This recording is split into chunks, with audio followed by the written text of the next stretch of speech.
All right, let's talk about building muscle. We're going to tear down one of the biggest myths in fitness and get to the real science of what actually makes you grow. You've heard this a million times, right? It's like the first thing anyone ever tells you in the weight room. The story goes, you hit the weights, create all these tiny tears in your muscles, and then they grow back bigger and stronger. It's a great story, simple, easy to understand. But what if that's not the whole story? What if the part we've all been obsessing over, the damage, the tearing, that next day soreness, what if that's just a side effect? What if the real trigger for muscle growth is something totally different? Well, that's exactly what the science is telling us now. So first up, let's just completely debunk this whole damage myth. Because that feeling of being absolutely destroyed after a workout, it might not be the badge of honor you think it is. You know that feeling, right? That deep soreness you get a day or two after a killer workout. We've been taught to think that's the feeling of growth, but it's not. It's just inflammation. It's basically your body's cleanup crew coming in to deal with all the waste. I mean, think about it. A marathon runner can barely walk for a week after a race, but their legs don't get bigger from it, do they? Soreness is just a side effect. It is not the goal. So here is the old way of thinking. You create damage, which leads to soreness, and that somehow equals growth. But the actual science? It's way more elegant. It's about one thing: mechanical tension. That tension creates a signal, and the signal is what tells your body to build new muscle. The damage? It's just along for the ride. It's not the main event. And that brings us to the real hero of the story here, the actual trigger for muscle growth. It's not about breaking things down. It's about sending a message. It is all about the signal. So what exactly is mechanical tension? It's just the physical force of a muscle fiber being stretched while it's under load. That's it. And some really amazing research out of McMaster University confirmed this. Your muscles don't need to be torn apart to grow. They just need to feel that load, that stretch, that tension. Well, that's the language they speak. Okay, so here's how that conversation goes down, step by step. 1, you load the muscle, say, by doing a bicep curl. 2, the individual muscle fibers literally feel that tension. 3, that feeling triggers a very specific molecular signal. You can think of it like your body sending a text message to its internal construction crew. And that text says, hey, we need more protein built right here, right now. And more protein, well, that means a bigger, stronger muscle fiber. And that, my friends, is muscle growth. But here's the really crucial part. That growth signal, it doesn't just stay on indefinitely. The second you trigger it, a clock starts ticking, and you have a surprisingly short window of opportunity to actually get the job done. Now get ready for this, because this is the big aha moment for a lot of people. The process of building new muscle, what scientists call muscle protein synthesis, it actually peaks about 24 hours after you train. And by the 48-hour mark, it's basically over. The growth window is slammed shut. Now think about this. When does that crippling soreness usually peak? Day 3, 72 hours later. The building process is already finished before you're even feeling the most sore.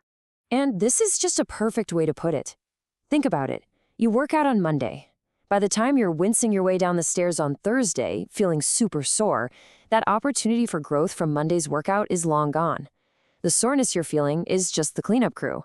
The actual construction crew? Oh, they packed up and went home a full day ago. So here's the bottom line. If you're doing a classic body part split, chest on Monday, back on Tuesday, and so on, you're basically triggering growth for 2 days and then letting that muscle do absolutely nothing for the other 5 days of the week. You're just leaving so much potential growth on the table. The logical fix? Hit each muscle at least twice a week to keep that growth window open as much as possible. Okay, so we've busted the myth, we get the science. Now for the good stuff. What do you actually do with this information? Let's get into the actionable advice. Because the real work starts after you leave the gym. And it all comes down to 3 key pillars. Pillar number 1, let's start with a pretty mind-blowing number, 40%. That's how much stronger you are, how much more force your muscles can handle on the lowering part of a rep compared to the lifting part. And this, right here, is where most people are just throwing away potential gains. That lowering portion of the rep, think about coming down in a squat or lowering the bar to your chest in a bench press, that's where the mechanical tension is at its absolute highest. It's where you send the strongest possible growth signal. So please, stop dropping the weight. Slow it down. Aim for at least a 3-second negative on every single rep. It's such a simple tweak, but it makes a massive difference. All right, pillar number 2 is sleep. And look, this one is just non-negotiable. Check this out. A study took 2 groups, put them on the exact same diet. The only difference was their sleep. The group that was sleep-deprived lost 60% more muscle and 55% less fat. Just let that sink in for a second. They were literally undoing their hard work just by not sleeping enough. And this isn't something that builds up over weeks. The effect is immediate. Just one bad night of sleep can crush your muscle building ability by almost 20%. You can have the most perfect workout of your life, but if you go home and only get 5 hours of sleep because you were scrolling on your phone, you've basically just wasted a huge chunk of that effort. And finally, pillar 3, protein. The analogy here is perfect. You can do everything else right. You can create all the mechanical tension in the world. You can get a perfect 8 hours of sleep, but if you don't eat enough protein, nothing is going to happen. It is literally like you paid for a full construction crew to show up, but you completely forgot to order any of the building materials. So let's put it all together. Here are the new rules of the game. Number 1, stop chasing soreness. Start chasing tension. Number 2, hit your muscles at least twice a week to keep that growth window open. Number 3, slow down your reps, especially the lowering part, 3 seconds minimum. Number 4, you've got to prioritize sleep. 7+ hours, no excuses. And finally, number 5, you have to fuel the machine. Give your body the protein it needs to actually build.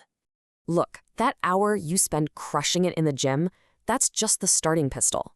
The real game is played in the 48 hours that come after. So the real question is, now that you know the rules, are you ready to actually start playing?